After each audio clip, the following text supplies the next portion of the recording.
नमस्कार, नजर और नजरिया में आप सभी का स्वागत है। मैं हूं आंचल। मायावती की नई सियासत शुरू हो गई है। अखिलेश यादव और मायावती के बीच में टकरार चल रही है, लेकिन इंडिया गठबंधन को किस तरीके से इसमें जबरदस्त फायदा होने जा रहा है, आपको बताएंगे कि कैसे मायावती ने यह इशारा कर दिया है कि वो इंडिया गठबंधन में शामिल होने जा रही है। हालांकि कांग्रेस की बातचीत मायावती से चल रही थी, हमने आपको पहले भी दिखाया था, लेकिन इन दिनों जो कुछ भी समीकरण देखने को मिल रहे हैं, जिस तरीके से बयानबाजी सामने आ रही है, उससे साफ होता जा रहा है कि जबरदस्त फायदा उत्तर प्रदेश में इंडिया गठबंधन को मिलने जा रहा है और उसके साथ ही पूरे भारत में भी अगर देखा जाए तो इंडिया गठबंधन मजबूत होने जा रही है। और इसलिए हो रहा है क्योंकि मायावती अब इंडिया गठबंधन में शामिल हो सकती हैं। इसके इशारे जो हैं उन्होंने कर दिए हैं, संकेत उन्होंने दे दिए हैं। दरअसल उनका ट्वीट कल 2 ट्वीट उन्होंने अखिलेश यादव को लेकर किया, सपा को लेकर किया, और उसके बाद अगर देखा जाए तो आज भी उनका ट्वीट जो है वो 5-5 ट्वीट उनके द्वारा किया जाता है। और इसके साथ ही अखिलेश यादव का जो बयान आया और उसके बाद मायावती का यह कहना कि अपने गिरेबान में झांक कर अखिलेश यादव सपा जो है वो देखे, एक तरीके से ये देखा जा रहा है कि दोनों के बीच में टकराव की स्थिति है। और काफी दिनों से ये खबरें आ रही थी कि शायद अखिलेश यादव जो हैं वो थोड़ा नाराज चल रहे हैं, हो सकता है मायावती को लेकर। और अब मायावती की तरफ से जो ट्वीट किया गया है उसमें यह साफ बताया गया है कि जो भी गठबंधन बसपा के साथ करना चाहता है, सपा ये कहती है कि आप बसपा से दूरी बना लीजिए। ये बड़ा बयान जो है वो मायावती का आया है। लेकिन इससे पहले अखिलेश यादव ने दरअसल मायावती को लेकर बयान दिया था। जब पत्रकारों ने उनसे पूछा कि वो भी आ रही हैं गठबंधन में, तब अखिलेश यादव ने यह कहा था कि आप चुनाव के बाद की गारंटी लेते हैं। एक तरीके से अविश्वास जो है वो दिखाया गया था अखिलेश यादव की तरफ से। और उसके बाद मायावती ने बड़े लंबे चौड़े ट्वीट किए हैं और उसके बाद बताया जा रहा है कि इंडिया गठबंधन जो है वो और भी मजबूत होने जा रहा है। तो सबसे पहले आपको अखिलेश यादव का ये बयान सुनाते हैं, जहां पर मायावती को लेकर उनके द्वारा कुछ टिप्पणी की गई थी, जिसके बाद ही ये पूरा मामला शुरू हुआ है। सुनिए। या नहीं होगा, उसके बाद का भरोसा आप दिलाओगे? बाद का भरोसा आप में से कौन दिलाएगा? अगर वो आती है तो क्या आप उसमें शामिल रहेंगे? आपसे मैंने कहा बाद का भरोसा कौन दिलाएगा? सर अफजाल अंसारी के बेटी की शादी में जिस तरह से पूरा समाजवादी पार्टी का कुनबा वहां मौजूद था, तो ये राजनीतिक गलियारों में ये चर्चा है कि अफजाल अंसारी को गाजीपुर से समाजवादी पार्टी टिकट देगी। इसमें कितनी सच्चाई है सर? देखिए, सच्चाई और हकीकत में कोई फर्क नहीं, जो आप सोच रहे हो वही। तो आपने देखा अखिलेश यादव से जब पत्रकारों ने यह सवाल किया कि मायावती भी गठबंधन में आ रही हैं, तो उनका यह कहना था कि बाद की जिम्मेदारी आप लेते हैं, गारंटी आप लेते हैं। बार बार उनके द्वारा यही कहा जा रहा है। इससे एक नाराजगी जो है वो उनकी खुलकर सामने आ गई है। लेकिन इससे किस तरीके से इंडिया गठबंधन को ही मजबूती मिल रही है, इस पर हम विस्तार से चर्चा करेंगे। और इस पर विस्तार से चर्चा करने के लिए हमारे साथ जुड़ गए हैं हमारे वरिष्ठ पत्रकार प्रशांत टंडन जी और हमारे ऑनलाइन एडिटर अमलेंदु उपाध्याय जी। अमलेंदु उपाध्याय जी, आपका बहुत बहुत स्वागत है। अमलेंदु जी, जिस तरीके से अखिलेश यादव ने बयान दिया और उसके बाद मायावती ने फटाफट ट्वीट किया, और इसके साथ ही अगर देखा जाए उनके भतीजे का भी एक बड़ा ट्वीट जो है वो आया है कि चढ़ गुंडों की छाती पर बटन दबेगा हाथी पर। एक तरीके से सपा के खिलाफ बिगुल जो है वो बसपा ने फूंक दिया है और दूसरी तरफ कांग्रेस की बसपा के साथ बातचीत चल रही है। तो अगर बसपा जो है कांग्रेस के साथ आती है तो क्या कुछ फायदा हो सकता है? लेकिन सबसे पहले सवाल तो यह है, क्या बसपा कांग्रेस के साथ आ रही है, इंडिया गठबंधन में वो शामिल होने जा रही है? देखिए, अब शामिल होने जा रही है या नहीं जा रही है ये तो बसपा जानती होगी और कांग्रेस जानती होगी, इंडिया ब्लॉक के अन्य लोग जानते होंगे। लेकिन मायावती जी ने जिस तरीके से ट्वीट किए हैं और अखिलेश यादव ने जिस तरीके से बयान दिया, उससे ये साफ जाहिर होता है कि शायद इंडिया गठबंधन के साथ बीएसपी की कोई बातचीत चल रही है और अखिलेश यादव उसमें शायद कोई पच्चर लगा रहे हैं कि बीएसपी को शामिल नहीं किया जाए। ये मायावती जी के ट्वीट से स्पष्ट हो रहा है।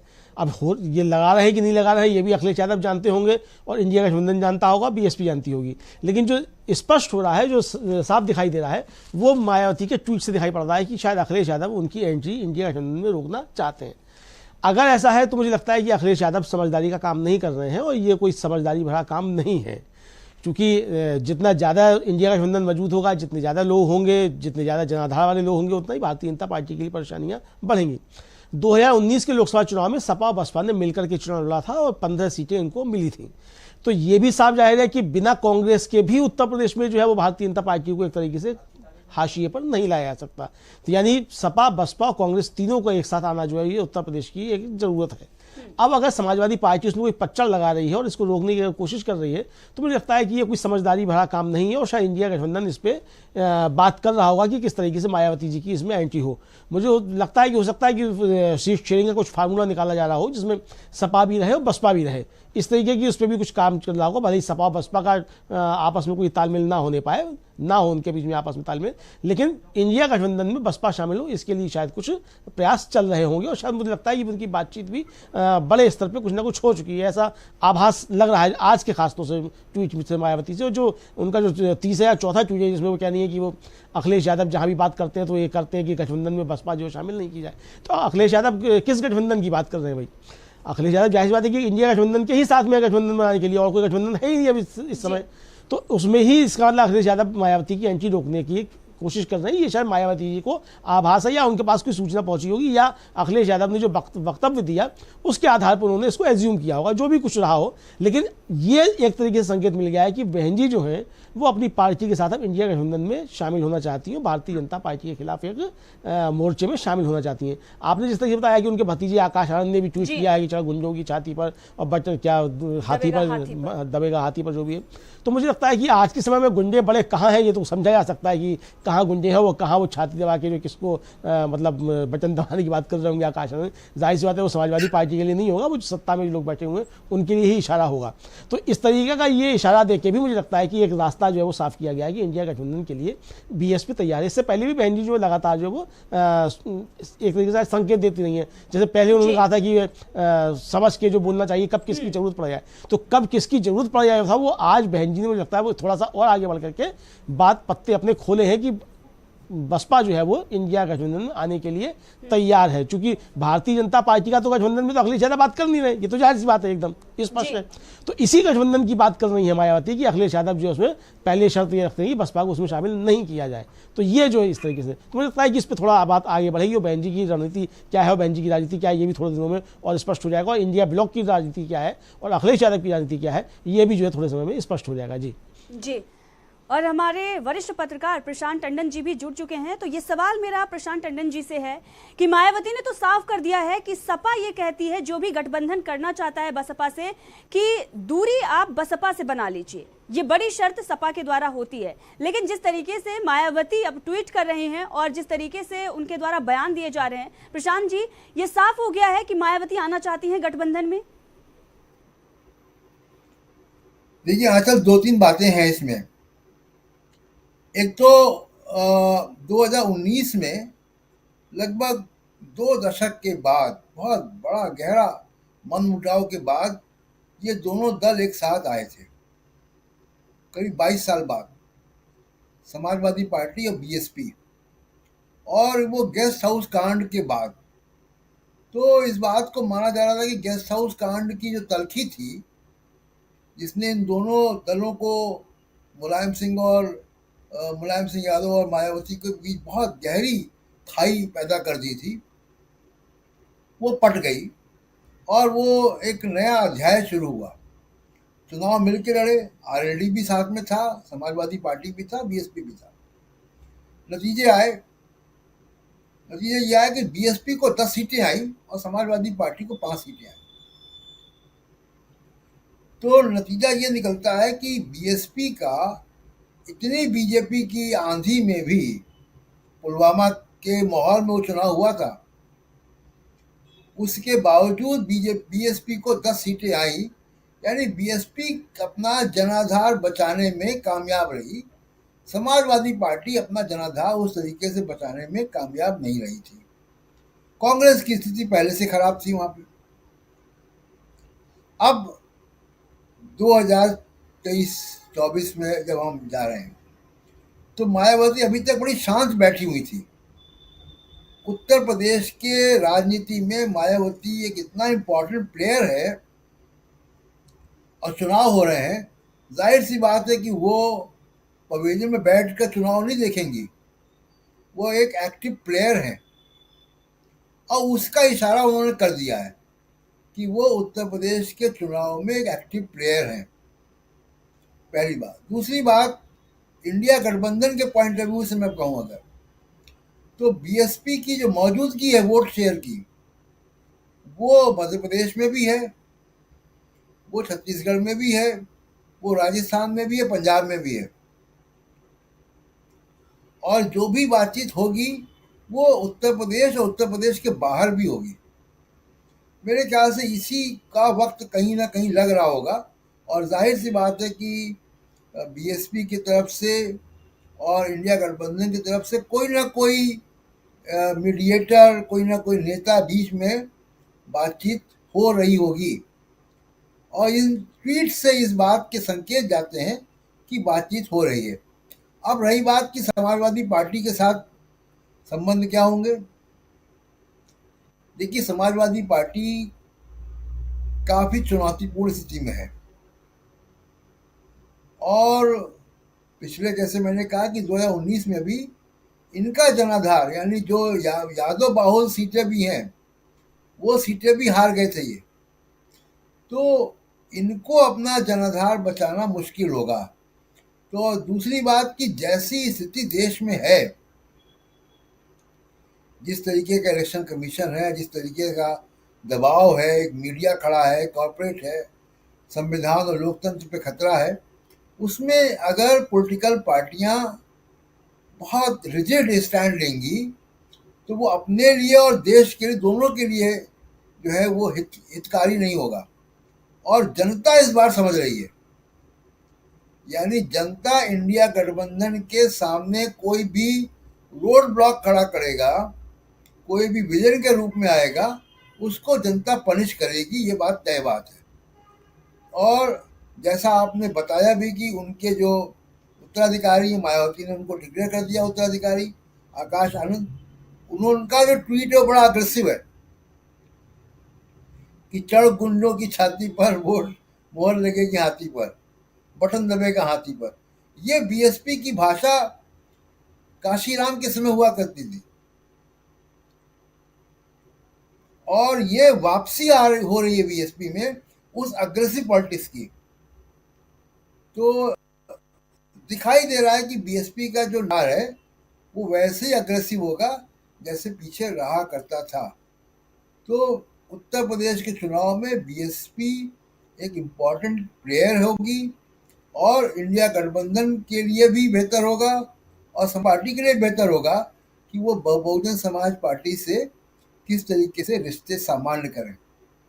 चलिए जी, मायावती की अगर हम बात करें तो जिस तरीके से वो ट्वीट कर रही हैं और उनके जो भतीजे हैं, उनके उत्तराधिकारी, वो जिस तरीके से अग्रेसिवनेस दिखा रहे हैं, इससे ये साफ पता चल रहा है कि बसपा जो है वो बैक हो रही है। जो लगातार शांत बैठी हुई थी अब वो लड़ाई के मूड में है। और अगर देखा भी जाए तो 12% से ज्यादा वोट बैंक है और अगर देखा जाए तो पूरे भारत में उसका जनाधार है। और सपा का अगर देखा जाए तो उत्तर प्रदेश के अलावा 1-2 और कहीं सीटें महाराष्ट्र या और कहीं जो है वो सीटें होंगी विधानसभा में, लेकिन उस तरीके से जो जनाधार बसपा का है उस तरीके से सपा का नहीं है। अब ऐसे में अगर मायावती आती हैं गठबंधन में तो कितना बड़ा फायदा होगा, ये सवाल हम लिंदु जी से लेंगे कि कितना बड़ा फायदा इंडिया गठबंधन को होने जा रहा है मायावती के आने से, शामिल होने से इंडिया गठबंधन में। देखिए, जैसा प्रशांत जी ने भी कहा, मायावती की उपस्थिति सिर्फ उत्तर प्रदेश में नहीं है। समाजवादी पार्टी की उपस्थिति उत्तर प्रदेश में हो, थोड़ा सा महाराष्ट्र में कह सकती है, महाराष्ट्र में भी मुंबई के एक खास इलाके में थोड़ा सा, लेकिन वो उपस्थिति अब कितनी रह जाएगी आज की परिस्थिति में, जिस तरीके का वहाँ महागठबंधन है या महाविकास अघाड़ी है या इंडिया गठबंधन है, उसमें समाजवादी पार्टी की स्थिति क्या रह जाएगी, ये बड़ी सोचने वाली बात है। लेकिन बहुजन समाज पार्टी की मौजूदगी जो है वो कई राज्यों में है। उत्तर प्रदेश में तो है ही, उत्तर प्रदेश के साथ साथ राजस्थान में है, मध्य प्रदेश में, राजस्थान में उनके 2 विधायक भी हैं, मध्य प्रदेश में है और छत्तीसगढ़ में है, गुजरात में है, पंजाब में अच्छी उपस्थिति है, हरियाणा में अच्छी उपस्थिति है। तो कुल मिलाकर के कई राज्यों में मायावती की उपस्थिति, मतलब बहुजन समाज पार्टी की उपस्थिति है। और अगर Bahujan Samaj party India block का हिस्सा बनती है तो केवल उत्तर प्रदेश में नहीं बल्कि और राज्यों में भी वो फायदा पहुंचाने की स्थिति में होगी। कर्नाटक में भी उनकी उपस्थिति है, कर्नाटक में भी उनकी उपस्थिति है, तो वहाँ भी जो है वो उनका एक विधायक रहा है पिछले विधानसभा चुनाव में। तो ये कुल मिलाकर के मतलब कई राज्यों में बहुजन समाज पार्टी इंडिया गठबंधन को मदद कर सकती है और अपना भी विस्तार कर सकती है। बड़ी बात यह है कि मायावती जी अकेले रह करके कुछ नहीं कर सकती, ये बात मायावती जी भी समझ रही हैं और इंडिया ब्लॉक भी इस बात को समझ रहा है कि मायावती जी बाहर रह करके इंडिया गठबंधन को नुकसान तो पहुंचा सकती हैं, लेकिन साथ में आया तो फायदा ज़्यादा कर सकती हैं। तो ये दोनों, मुझे लगता है कि दोनों की आवश्यकता है कि इंडिया गठबंधन में मायावती जी आएँ बहुजन समाज पार्टी इंडिया गठबंधन का हिस्सा बने और एक अच्छा सीट शेयरिंग का फॉर्मूला निकल करके आए, जिससे भारतीय जनता पार्टी को कड़ी टक्कर दी जा सके। मैं फिर कहूंगा कि कोई भी राजनीतिक दल अगर ये सोचता है कि उसकी अस्तित्व की लड़ाई का सवाल है 2024 का चुनाव, तो ये बिल्कुल गलत है। उसका अस्तित्व तो वैसे ही समाप्त हो जाएगा, जनता अपने आप समाप्त कर देगी जो भी इंडिया गठबंधन के रास्ते में कोई रोड़ा बनने की कोशिश करेगा, फिर चाहे वो अखिलेश यादव हो, चाहे वो मायावती जी, चाहे कोई भी हो। क्योंकि जनता जो है वो भारतीय जनता पार्टी की सरकार को जो हटाना चाहती है, उस जनता का सीधा सीधा एक लक्ष्य तय हो गया है कि उसे इंडिया गठबंधन के साथ रहना है। तो जो भी भारतीय जनता पार्टी को हराना चाहते हैं या भारतीय जनता पार्टी को 2024 में सत्ता में आने से रोकना चाहते हैं, उनके लिए पहला लक्ष्य जो है वो इंडिया गठबंधन को मजबूत करना और इंडिया गठबंधन में बने रहना है। तो ये मायावती जी को भी तय करना है और ये अखिलेश यादव जी को भी तय करना है कि वो इंडिया गठबंधन में रहना चाहते हैं कि नहीं रहना चाहते हैं, या अपने ईगोस के साथ जो है वो रहना चाहते हैं। सबसे बड़ी बात यह है कि किसी का भी कोई ईगो इस चुनाव में चलने वाला नहीं है। व्यक्तिगत ईगो, व्यक्तिगत महत्वाकांक्षा, व्यक्तिगत अहम जो है वो इस चुनाव में चलने वाली नहीं है, वो चाहे कितना भी बड़ा दल हो, चाहे कितना भी छोटा दल हो। क्योंकि लड़ाई बड़ी है और भारतीय जनता पार्टी के सामने लड़ाई जो है वो इंडिया गठबंधन को लड़नी है और जनता की आशाओं के अनुरूप लड़नी है। तो इसलिए सारे अहम जो है वो एक तरफ किनारे रखने होंगे, वो चाहे फिर अखिलेश यादव हो, चाहे मायावती जी हो, चाहे कोई भी हो, चाहे कांग्रेस हो, कोई भी हो, मतलब कोई भी दल हो, उसको सारे अपने अहम जो है एक तरफ किनारे रखने होंगे। और बात यही होगी कि किसी भी तरीके से भारतीय जनता पार्टी को हराया जाए। आज जिस तरीके से राजद के सांसद हैं राज्यसभा के मनोज झा जी, उनका भी बयान आया कि उनका एक बातचीत हुई और सिर्फ ये हुआ कि जो भी कैंडिडेट होगा वो इंडिया का कैंडिडेट होगा, यानी दल का कैंडिडेट महत्वपूर्ण नहीं होगा, जो भी कैंडिडेट होगा वो इंडिया का कैंडिडेट होगा। तो इसलिए कल का जो अखिलेश यादव का बयान था वो मुझे लगता है कि परसों का हालांकि वो बयान है, कल वो प्रसारित ज़्यादा हुआ, लेकिन मुझे लगता है कि वो एक बचकाना, आप उसको कह सकती हैं, राजनीति में इस तरह की बचकानी बातें सार्वजनिक तौर पर कतई नहीं करनी चाहिए कि यात्रा से पहले जो है वो टिकट बंटवारा हो जाए और क्या हो जाए क्या नहीं हो जाए। इसका मतलब कि आप ये कोशिश कर रहे हैं कि कोई दबाव आप डालने की कोशिश कर रहे हैं गठबंधन के ऊपर। तो दबाव में गठबंधन जो किसी के भी आने वाला नहीं है, ये तो तय हो चुका है, वो चाहे कोई भी राजनीतिक दल हो।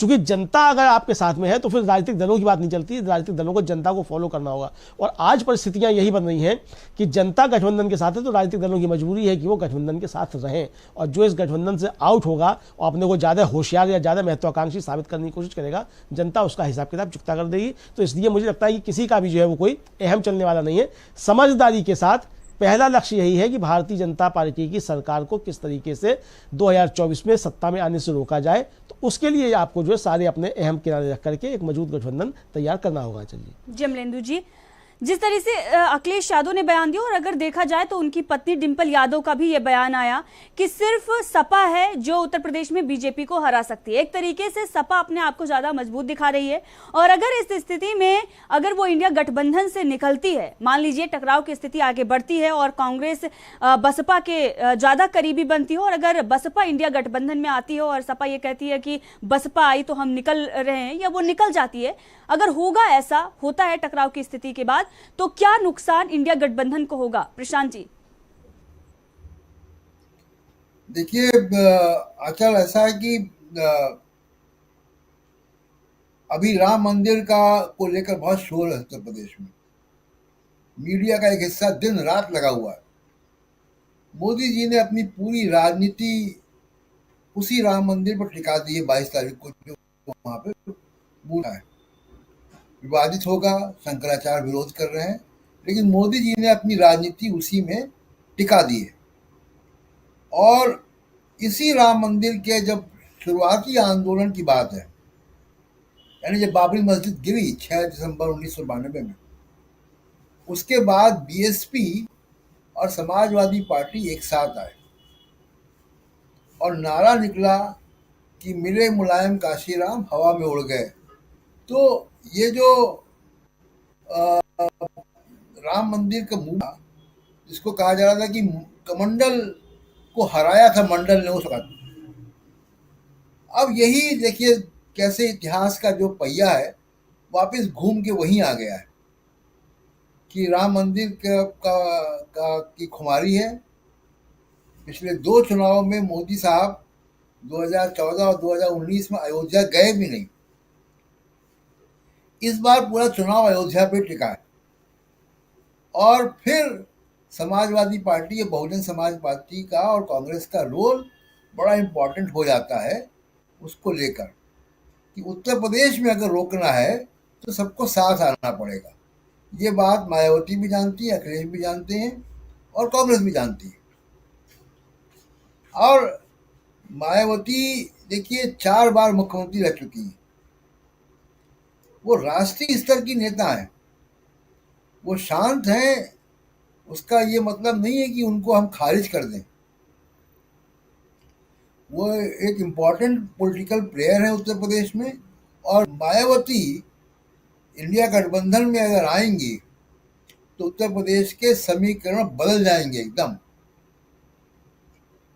और यही बीजेपी शायद परेशानी में होगी, क्योंकि इसीलिए वो मायावती के ऊपर तमाम तरीके के दबाव, इनकम टैक्स के, ईडी के, सीबीआई के तमाम तरीके के दबाव मायावती पर डाले जाते हैं, क्योंकि मायावती जिसके साथ भी जाएंगी उसका वारा न्यारा हो जाएगा, वो समीकरण बदल जाएंगे।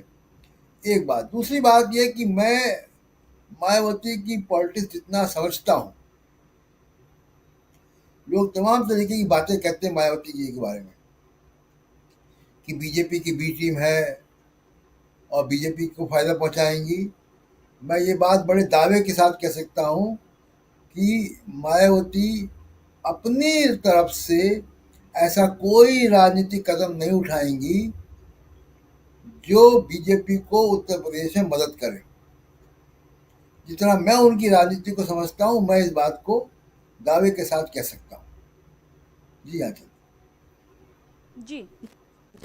अमलेंदु जी, जिस तरीके से ये सवाल खड़े हो रहे हैं कि अगर टकराव की स्थिति बनती है, तो हमने पहले भी कहा कि वैसे तो हालात अभी ऐसे लग नहीं रहे हैं। सपा और बसपा में भी बताया ये जा रहा है कि बातचीत हो सकती है, बन सकती है। जैसे कि प्रशांत जी ने भी बताया कि जब बाबरी विध्वंस हुआ था उसके बाद किस तरीके से दोनों साथ आए थे, और आज भी जो वक्त है उसी तरीके से मिलता जुलता है। राम मंदिर का मुद्दा उठ रहा है, तो शायद बसपा और सपा दोनों साथ मिलकर इंडिया गठबंधन में रहें और उसके बाद बीजेपी को मात देने की रणनीति पर काम करें। लेकिन अगर ऐसी स्थिति होती है तो क्या कुछ हो सकता है आगे? देखिए, वैसे तो ऐसी स्थिति होगी नहीं, क्योंकि अखिलेश यादव जो है वो एक दबाव की पॉलिटिक्स असल में कर रहे हैं कि ज़्यादा सीटें मिले, और मुझे लगता है कि ये कोई भी गठबंधन का दल होगा वो दबाव बनाने की एक कोशिश करेगा कि उसको ज़्यादा सीटें मिले। उसमें कोई बुरी बात भी नहीं है दबाव बनाने की कि हमको ज़्यादा सीटें मिले, और वो ज़्यादा सीटों की ही मांग कर रहे हैं एक तरीके से। अखिलेश यादव जो है वो जिस तरह की बातें कर रहे हैं उससे साफ जाहिर होता है कि वो मतलब वो 60 के आसपास सीटें लड़ना चाहते हैं। मिलेंगी 60 नहीं मिलेंगी वो अलग का मसला है, लेकिन अगर वो ये प्रयास कर रहे हैं कि जैसा कि मायावती जी के ट्वीट से आभास हो रहा है कि शायद वो बसपा को आने से रोकना चाहते हैं गठबंधन में, तो वो गलत चीज़ होगी। मुझे लगता है कि उस पर उनको जो है नहीं देना चाहिए जो, और इस तरीके का भी गठबंधन हो सकता है। मान लिया अगर उनकी इतनी ज़्यादा ही अदावत है मायावती जी के साथ कि वो भारतीय जनता पार्टी से ज़्यादा दुश्मनी जो है वो अगर मायावती जी से मानते हो, बीएसपी से मानते हैं, जो कि मुझे लगता है कि नहीं मानते होंगे, क्योंकि लड़ाई जो है वो मायावती से नहीं है। खतरा मायावती जी नहीं है देश के लिए, खतरा जो देश के लिए है, सवाल ये कि लड़ाई उससे है आपकी। तो उससे लड़ाई में अगर आपके साथ कोई भी आता है तो आपको उसका सहयोग लेना पड़ेगा। मैं तो कहता हूँ कि अगर मान लीजिए ओवैसी साहब भी आते हैं कि वो भी कहते हैं कि हम भी शामिल गठबंधन तैयार हो, तो कोई दिक्कत नहीं, आइए आप भी आइए। जो भी मतलब इस समय आ सकता है आए, कोई दिक्कत नहीं है। लेकिन अगर कोई किसी को रोकने की कोशिश करता है तो गलत चीज़ वहाँ होगी। मुझे लगता है कि अखिलेश यादव जो है वो रोकने की कोशिश नहीं कर रहे हैं, वो अपना हिस्सा जो है वो ज़्यादा बड़ा रखने की कोशिश कर रहे हैं। तो ये उनका अधिकार भी है, चूंकि भाई अभी तक जो 2022 का लोकसभा चुनाव उसमें सबसे बड़ी विपक्षी दल है वो, इसमें कोई दिक्कत की बात नहीं है। तो ज़्यादा हिस्सा उनका बनता है तो ज़्यादा हिस्सा उनको मिलेगा भी, इसमें भी कोई शक नहीं है। लेकिन आप दूसरों को अगर रोकने की कोशिश करेंगे तो चीज़ गलत होगी। तो मुझे लगता है कि अखिलेश यादव जो कर रहे हैं वो मायावती जी को या बीएसपी की एंट्री रोकने की कोशिश नहीं कर रहे हैं, वो अपना हिस्सा ज़्यादा रखने की कोशिश कर रहे हैं। अब ये इंडिया गठबंधन के बाकी लोगों के ऊपर मैसर करेगा, उनके ऊपर निर्भर करेगा कि वो किस तरीके से दोनों दलों के बीच में सामंजस्य बैठा पाते हैं और किस तरीके से सीट शेयरिंग की बात करते हैं। बशर्ते बहन जी शायद खुलकर आने को तैयार हो सकता है थोड़े समय के बाद उनकी और पत्ते खुले वो किस तरीके से आना चाहती हैं, या ये भी हो सकता है कि वो पहले सारी चीज़ें एश्योर कर लेना चाहती हों, सारी चीज़ें पहले वो तय कर लेना चाहती हों कि किस तरीके से गठबंधन होगा, कौन कौन गठबंधन में शामिल होगा, उसके बाद वो कोई घोषणा करना चाहती हो। तो जो भी हो, मुझे लगता है कि उनसे कोई बड़े नेता इंडिया गठबंधन के निश्चित तौर पर संपर्क में हैं और 1 to 1 उनसे कोई इतना कुछ बातें हो रही हैं और वो बातें बाहर नहीं आ रही हैं। तो बहन जी ने जो आज इशारा दिया वो ये साफ इशारा है कि बहन जी इंडिया गठबंधन के साथ आने को तैयार हैं और शायद वो लगभग तैयार हैं। और वो अखिलेश यादव को जो समझा रही हैं अपने एक बच्चे के तरीके से कि बच्चे थोड़ा संभल के रहो, हम पे ज़्यादा जो है वो तंज मत करो, चूँकि लड़ाई जो है वो आपकी हमसे नहीं है, लड़ाई हमारी भी और आपकी भी किसी और के साथ में है। तो जिसके साथ लड़ाई उसके साथ रखनी चाहिए। और मुझे लगता है ये समझदारी की बात है, अगर बहन जी इस तरह की बात करें तो समझदारी की बात है। और ये राजनीतिक समझदारी अखिलेश यादव को भी दिखानी होगी कि आपकी लड़ाई किसके साथ में जाहिर सी बात है कि आपकी लड़ाई भारतीय जनता पार्टी के साथ में है, लड़ाई आपकी बहुजन समाज पार्टी के साथ या कांग्रेस के साथ नहीं है। आप इनके साथ मिलकर आप भारतीय जनता पार्टी से लड़ना चाहते हैं। तो जब आप भारतीय जनता पार्टी से लड़ना चाहते हैं तो भारतीय जनता पार्टी के खिलाफ लड़ाई में कोई भी हो, आपको उसको साथ लेकर चलने की बात करनी चाहिए। मुझे लगता है अखिलेश यादव भी थोड़ी समझदारी दिखाएंगे। जी अमलेंदु जी। प्रशांत जी, यहाँ पर मायावती के द्वारा जो ट्वीट किया गया आज, असुरक्षा का भाव भी उन्होंने दिखाया है, इसके क्या संकेत माने जा सकते हैं? उनका ये कहना है मायावती का कि मेरे दफ्तर के सामने ही फ्लाईओवर बना दिया गया है और वहां से कुछ भी हो सकता है, कोई भी गतिविधि जो है उसे अंजाम दिया जा सकता है स्टेट ऑफिस के पास, और सुरक्षा भी उनके द्वारा मांगी गई है। तो क्या कोई संकेत उनके द्वारा दिया जा रहा है जिस तरीके से उन्होंने ये ट्वीट किया है? देखिए, वो फ्लाईओवर का मसला तो पुराना है। वो उनके घर के ऊपर से फ्लाईओवर बन ही चुका है और उसको लेकर पुराना विवाद है वो, और उसको लेकर मायावती काफ़ी सेंसिटिव रही हैं। और सुरक्षा के इश्यूज हैं मायावती के ऊपर, बिल्कुल हैं। और लेकिन उससे उनकी राजनीति का मुझे लगता नहीं कि कोई ज़्यादा असर होगा, क्योंकि वो बहुत अलग तरीके की राजनीति करने वाली महिला हैं। और उनकी प्रेस कॉन्फ्रेंस में लिखे हुए बयान या उनके ट्वीट से अंदाज नहीं लगाना चाहिए कि मायावती की राजनीतिक गहराई कितनी है। तो वो इशारा उनके तरफ है कि देश का चुनाव बहुत गंभीरता से लड़ना चाहती हैं, और मेरे ख्याल से वो अंदर उनकी तैयारी काफ़ी हो चुकी है। इसीलिए उन्होंने बहुत अग्रेसिव स्टैंड लिया है जब वो अखिलेश यादव ने बोलना शुरू किया। तो और मायावती की जो राजनीति रही है, देखिए, वो केवल और केवल ये मानना कि केवल वो जाटा वोट तक ही सीमित नहीं, उसमें मुस्लिम वोट भी है, उसमें दूसरी तमाम जातियों के वोट भी हैं।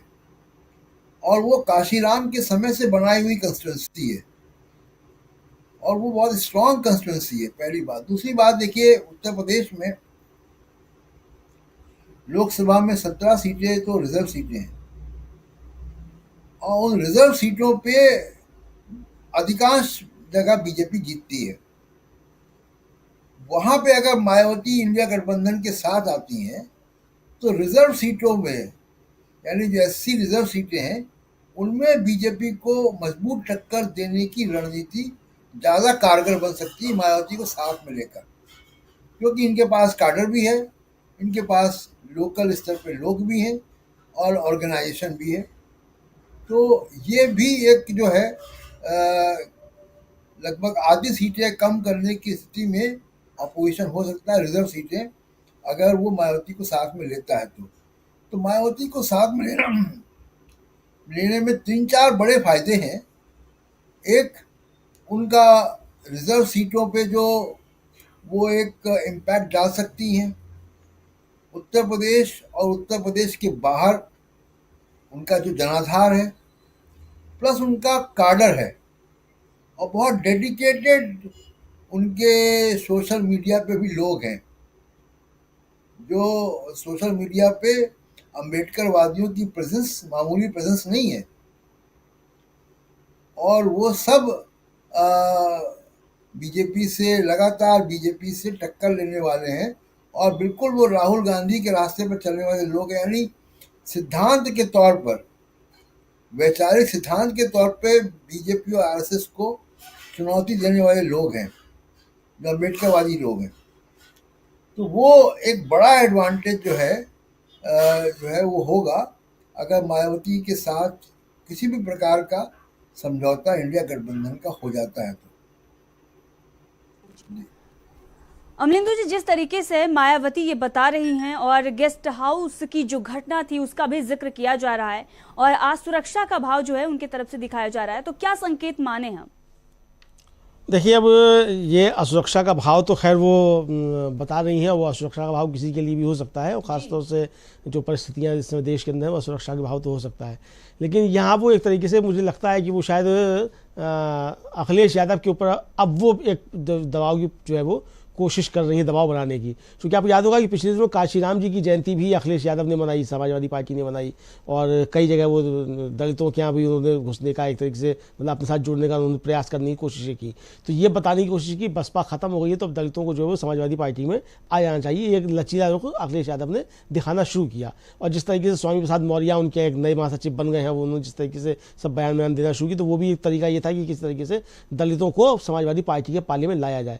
मुझे लगता है कि अब बहन जी ने जो है वो दोहरी राजनीति करना यहाँ जो है वो शुरू की है कि एक तरफ तो उन्होंने दिखा दिया कि इंडिया गठबंधन के साथ में आने को तैयार हूँ, और दूसरा दलितों को भी संदेश दिया कि आप इनके साथ मत जाइए अखिलेश यादव के साथ, क्योंकि ये दलित विरोधी है। मतलब ये एक संदेश देने की कोशिश की। तो अब ये उन्होंने अखिलेश यादव के ऊपर एक दबाव बनाने की कोशिश की कि आप जो है वो बसपा का रास्ता इंडिया गठबंधन में आने से रोकने के लिए आप प्रयास अब ना करें। ये उन्होंने एक संदेश जो है वो देने की कोशिश की है कि फिर हम जो है फिर आपके खिलाफ हम इस तरह आकर के आक्रमण हम करेंगे। तो ये मुझे लगता है कि ये दोनों की अपनी अपनी रणनीति है ज़्यादा हिस्सा लेने के लिए गठबंधन के अंदर, और इसमें मुझे लगता है कोई बुराई भी नहीं है। जो भी दल होगा जो ज़्यादा से ज़्यादा हिस्सा लेना चाहेगा, बाकी अब जब सब सीट शेयरिंग की बात होगी, लोग आपस में बैठेंगे तो उनके बीच तय रहेगा। बड़े नेताओं के अखिलेश यादव भी उसमें होंगे, मायावती अगर आती हैं तो वो भी होंगी, कांग्रेस के लोग भी होंगे, और भी लोग होंगे, कौन कौन आता है तो उनके बीच में सब शामिल होगा कि किसको कहाँ कितनी सीटें मिलनी हैं। तो ये उनका अंदर का मसला रहेगा। लेकिन ये कुल मिलाकर मुझे लगता है दोनों तरफ से एक दूसरे के ऊपर दबाव बनाने की भी एक राजनीति है। तो कुल मिलाकर ये है कि दबाव की राजनीति से समझा जा सकता है। लेकिन ये संकेत स्पष्ट मिल चुके हैं कि बहन जी जो है वो इंडिया गठबंधन में आने के लिए तैयार है, ये उन्होंने संकेत दे दिया है। चलिए जी प्रशांत जी, जिस तरीके से मायावती ने यह भी कहा है कि अविश्वास की बात जो अखिलेश यादव की तरफ से की गई थी कि चुनाव के बाद की गारंटी कौन लेता है, उस वक्त किस तरीके से अखिलेश यादव ये कह रहे थे मीडिया के सामने कि मायावती जो है वो बदल सकती हैं, चुनाव के बाद कुछ भी हो सकता है, एक संकेत उनके तरफ से वही दिया गया था। अब उस पर जो मायावती ने फिर से पलटवार किया है और ये कहा है कि हम सभी ने देखा है जो सपा के हाईकमान थे और जो बीजेपी के हाईकमान थे वो पिछले दिनों किस तरीके से मुलाकात कर रहे थे, और आशीर्वाद देने की भी बात उनके द्वारा की गई। जो मुलायम सिंह ने आशीर्वाद दिया था उसका भी जिक्र उन्होंने किया। देखिए, अखिलेश यादव को या समाजवादी पार्टी को उन्होंने 60 से ऊपर सीटें अपने लिए खुद ही डिक्लेयर कर दी उत्तर प्रदेश में। अब उनका जो लेजिटिमेट क्लेम है वो 32 से 34 सीटों का है। यानी 32 वो सीटें हैं जहां समाजवादी पार्टी नंबर 1 या नंबर 2 थी। वो तो एक लेजिटिमेट क्लेम है। उसमें भी हम माने कि चलो कुछ सीटें आपने आरएलडी को और बीएसपी को भी दी होंगी अपने खाते से, क्योंकि पिछली बार आपका अलायंस था, तो उसमें 4-5 सीटें और जोड़ दें हम, तो 36-37 सीट तक का तो लेजिटिमेट क्लेम है। और उसके बाद बाकी पार्टियों में बंटवारा हो, आरएलडी को 4-5 सीटें मिले जहां उनका प्रभाव है, बहुजन समाज पार्टी को मिले, कांग्रेस पार्टी को मिले। कांग्रेस पार्टी का भी उत्तर प्रदेश में कभी जनाधार रहा है, और बल्कि समाजवादी पार्टी से ज़्यादा ओबीसी वोट किसी समय में कांग्रेस को मिलता रहा है। और अब वो वोट शिफ्ट हो गया बीजेपी में। तो कांग्रेस जिस तरीके की पॉलिटिक्स राहुल गांधी के समय अब कर रही है, और याद होगा आपको कि प्रियंका गांधी किस तरीके से फतेहपुर से इलाहाबाद तक नाव पे गई थी, वो प्रयाग तक, और वो नदी के गंगा के किनारे किनारे जो गांव थे उनमें वो गई थी, केवट और मल्लाह गांव में। वो सारी इंगेजमेंट जो है वो बहुजन समाज पार्टी के साथ मिल के और बेहतर हो सकती है। तो बहुत जो बीजेपी की जो सोशल इंजीनियरिंग है उसको अगर मुकाबला करना है तो उसको मुकाबला करने के लिए समाजवादी पार्टी, बीएसपी, कांग्रेस और आरएलडी इनको साथ आना पड़ेगा। उत्तर प्रदेश की राजनीति में भी बीजेपी में भी कोई बहुत ऐसा नहीं है कि सब कुछ अच्छा ही अच्छा हो रहा है, वहाँ भी बहुत सर फुटअव्वल है। जैसे राजभर साहब, अब वो कैबिनेट में सीट चाहते हैं और उसी आधार पर वो समर्थन की बात करना चाहते हैं, एनडीए में शामिल होने की बात करना चाहते हैं। अब उनको कैबिनेट में देने को योगी आदित्यनाथ तैयार नहीं है। तो ये जो सेंट्रल और लखनऊ और दिल्ली में जो फ्रिक्शन है बीजेपी के अंदर, वो मामूली फ्रिक्शन नहीं है। हम सब जानते हैं कि अभी चीफ सेक्रेटरी को उत्तर प्रदेश के एक्सटेंशन एक और मिल गया जून 2024 तक का, यानी चुनाव निपटा के जाएंगे वो। ये सब जानते हैं कि वो जो मिश्रा जी हैं चीफ सेक्रेटरी, वो दिल्ली के आदमी हैं, योगी आदित्यनाथ की पसंद के चीफ सेक्रेटरी नहीं है। तो और एकमात्र डबल इंजन की सरकार जो है बची है, बाकी इंजन तो जाड़ में चले गए। तो योगी और दिल्ली में भी कोई बहुत ऐसा नहीं कि सब बहुत अच्छा है, वहाँ भी बड़ी तकरार है। इसका फायदा तभी उठा सकते हैं कि जब एक स्ट्रांग वहाँ पे अपोजिशन हो। एक बात। दूसरी एक और आखिरी बात मैं कह के अपनी बात खत्म करूंगा कि सामाजिक न्याय, जातिवाद जनगणना और नफरत की राजनीति के खिलाफ, इन 3 मुद्दों को लेकर भारत जोड़ो यात्रा पार्ट 2 सबसे ज्यादा समय उत्तर प्रदेश में रहने वाली है। 20 जिलों से होकर गुजरेगी। तो और वो इम्पोर्टेंट बनारस से जाएंगे, वो अमेठी भी जा रहे हैं, रायबरेली भी है, लखनऊ भी है। तो बड़े इम्पोर्टेंट बरेली इम्पोर्टेंट हिस्से का वो कवर करते हुए जाएंगे भारत जोड़ो यात्रा। उस भारत जोड़ो यात्रा पार्ट 2 का राहुल गांधी की यात्रा, जिसका मुख्य उद्देश्य सामाजिक न्याय है, उस यात्रा के वो यूपी में एंटर करे, उसके पहले ये यूपी के तार जुड़ जाएं अगर बीएसपी के और समाजवादी पार्टी के, तो उस यात्रा का जो फायदा है वो दुगना होगा। तो मुझे लगता है कि इंडिया गठबंधन के कांग्रेस के लोग, इंडिया गठबंधन घटक दल इस पर जरूर काम कर रहे होंगे कि ज़्यादा से ज़्यादा फायदा वहाँ पे लिया जा सके, क्योंकि उत्तर प्रदेश ही असली जिसको कहें कि रणभूमि है। अब राम मंदिर के बाद तो खासकर उत्तर प्रदेश सबसे ज़्यादा सीटें भी आती हैं, और बीजेपी और प्रधानमंत्री मोदी की कंस्टिट्यूंसी है। तो इन सब चीज़ों को देखते हुए भारत जोड़ो यात्रा यूपी में घुसे, उसके पहले ये जो इंडिया गठबंधन का जो अधूरा काम है वो पूरा हो जाना चाहिए वहाँ पे। जी प्रशांत जी, आपका बहुत बहुत धन्यवाद इस मुद्दे पर विस्तार से चर्चा करने के लिए। अमलेंदु जी, आपका भी बहुत बहुत धन्यवाद, और धन्यवाद हमारे तमाम जो दर्शक हैं उन्हें भी।